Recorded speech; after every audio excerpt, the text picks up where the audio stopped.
Swastiastu. Selamat pagi Ibu dan teman-teman semuanya. Kami dari kelompok 3A6C.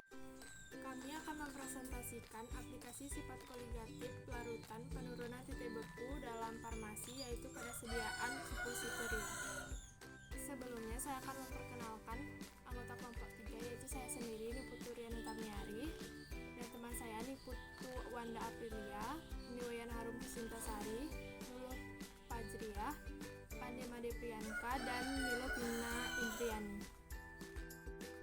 Baik, materi yang akan disampaikan pada kesempatan kali ini yaitu yang pertama, pengertian sifat koligatif, yang kedua, pengertian larutan, yang ketiga, hubungan sifat koligatif dalam sediaan farmasi, yang keempat, pengertian suppositoria, yang kelima, hubungan penurunan titik beku pada sediaan suppositoria.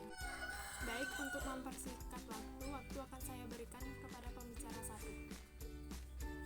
Terima kasih atas waktunya. Di sini saya akan melanjutkan presentasi mengenai pengertian apa itu sifat koligatif. Sifat koligatif larutan adalah sifat fisik larutan yang hanya bergantung pada banyaknya partikel zat, yang dimana zat terlarut bukan pada jenis zat atau komponen yang ada di dalam larutan tersebut.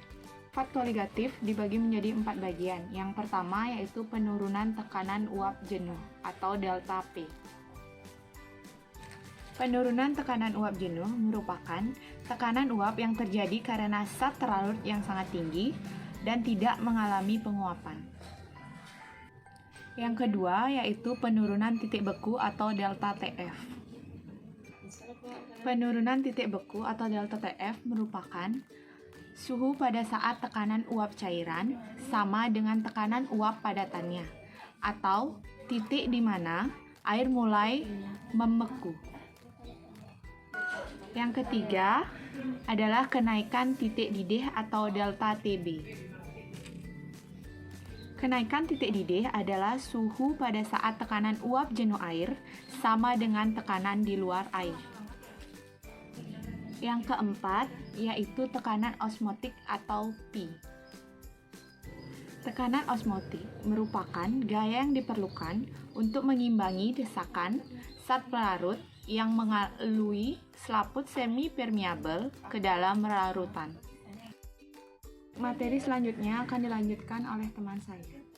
Baik, saya akan melanjutkan materi berikutnya, yaitu pengertian dari larutan. Apa sih larutan itu?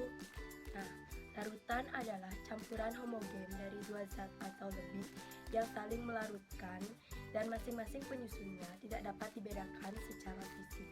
Larutan tersusun dari zat pelarut atau solvent dan zat terlarut atau solut. Contoh-contoh dari larutan yaitu sabun mandi, sabun cuci tangan, cuka, soda kue, dan lain sebagainya. Zat pelarut yang paling sering digunakan adalah air. Materi selanjutnya yaitu hubungan sifat koligatif dalam sediaan farmasi. Hubungan sifat koligatif larutan dalam dunia farmasi banyak dilakukan dalam pembuatan cairan fisiologis seperti obat tetes mata dan infus harus isotonik dengan darah dalam tubuh manusia. Karena apabila cairan tersebut hipotonik atau hipertonik dalam tubuh, maka akan terjadi kerusakan pada darah dalam tubuh. Contohnya, ketika cairan hipertonik dimasukkan darah ke dalamnya, maka akan terjadi pemecahan pada darah. Apabila ini terjadi dalam tubuh, maka sel darah merah dalam tubuh akan pecah dan dapat menyebabkan kematian. Baik, untuk materi selanjutnya akan dilanjutkan oleh rekan saya. Baik, terima kasih atas waktunya. Saya akan melanjutkan materi keempat, yaitu pengertian suppositoria. Menurut Farmakopeia Indonesia edisi keempat, suppositoria adalah sediaan padat dalam berbagai bobot dan bentuk yang diberikan melalui rektal, vagina, atau uretra. Umumnya meleleh, melunak, atau melarut dalam suhu tubuh. Suppositoria dapat bertindak sebagai pelindung jaringan setempat ataupun sebagai pembawa zat terapeutik yang bersifat lokal atau sistemik. Terdapat 3 macam suppositoria. Yang pertama ada vaginal suppositoria atau ovula, kemudian yang kedua ada rectal suppositoria, dan yang ketiga ada uteral suppositoria atau bacilla atau bugis. Materi selanjutnya akan dibawakan oleh rekan saya. Baik, saya akan melanjutkan materi berikutnya mengenai vaginal suppositoria dan rectal suppositoria. Ovula atau vaginal suppositoria merupakan sediaan padat yang digunakan melalui vagina, umumnya berbentuk telur dan dapat juga memiliki bentuk lonjong seperti kerucut. Dapat melarut, melunak dan meleleh pada suhu tubuh dengan berat umum sekitar 5 gram. Yang kedua ada rectal suppositoria. Merupakan obat yang bentuknya peluru dan digunakan lewat rektal atau anus. Beratnya sekitar 2 gram.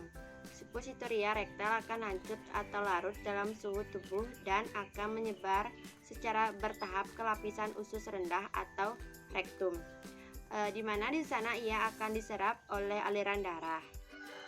Suppositoria rektal bertindak secara sistemik atau sebagai alternatif dari obat-obat oral. Contohnya, misalnya ketika seseorang tidak mampu mengonsumsi obat melalui mulut.